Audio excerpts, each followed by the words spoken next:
将刚出土的春笋剥壳切块，搭配腌制的咸肉与新鲜的排骨，入锅一同慢火炖煮。咸肉的浓香与春笋的清甜在汤汁中交融，笋块吸收了肉香，咸鲜与鲜甜层层叠加，汤色渐渐变得乳白而浓厚，如同江南晨雾一般温润。所以，这道菜的要点是配乐吗？这个。烟笃鲜剧团北上演出，我先来为大家介绍龙套三人组。最先出场的是火腿老兄，诸位请看，他色泽艳红，咸鲜丰腴。这位是小排骨，别看他骨短身材，他主打的就是包袱。最后这位是火腿老兄的小弟，绰号咸肉。每当剧团囊中羞涩，请不起火腿老兄，咸肉小弟也能撑起台面。那边的黑长粗是哪位呀？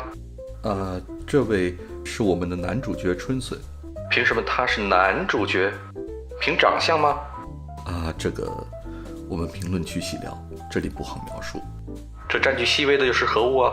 不好意思，这位是女主角，她还没装扮好，我过一会儿为大家介绍。废话不多说了，咱们开整。你一个东北小伙也会做腌笃鲜？怎么可能正宗？上海话都不会说，也配做腌笃鲜？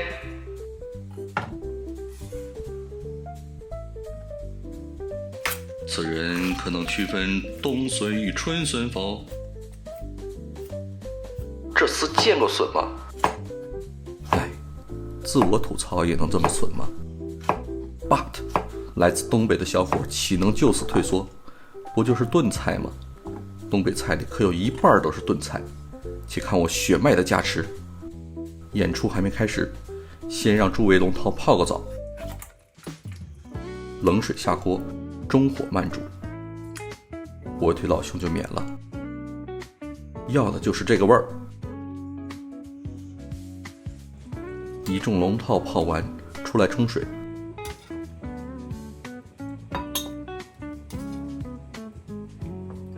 主角的待遇可是不一样的，换上新水烧开，让他独自泡个澡。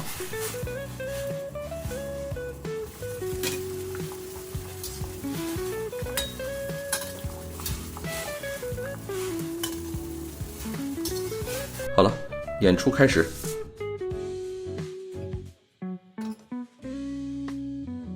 首先是龙套三人组登场，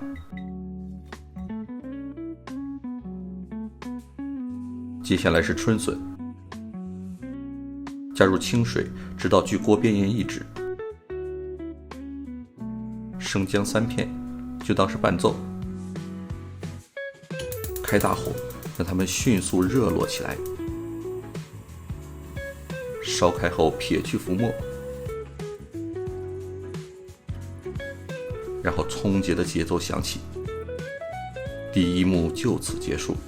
扣上锅盖，转小火，炖煮1小时。这个时候，女主角刚开始梳妆打扮，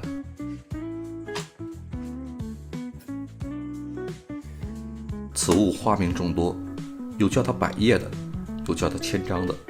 此外还有干豆腐、豆腐皮儿、干豆皮儿。先像这样卷起来，然后打个结，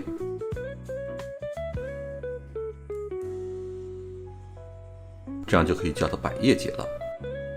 全部打好结，先放到一边。已经有1小时了，第2幕开场。百叶结下锅，用筷子拨弄几下，让它们进入汤里，开着盖儿，用中火煮20分钟。10几分钟后，汤色就会渐渐变白。这时候撒上一把葱花，把葱节和姜片挑出。这一锅腌笃鲜就做好了。吃之前摆个 pose 先。看到这里的诸位，请抬起您的小手，把右下角大鱼图标戳爆，然后请移步视频评论区留言已戳爆。还有，别忘了点赞，咱们下期再会。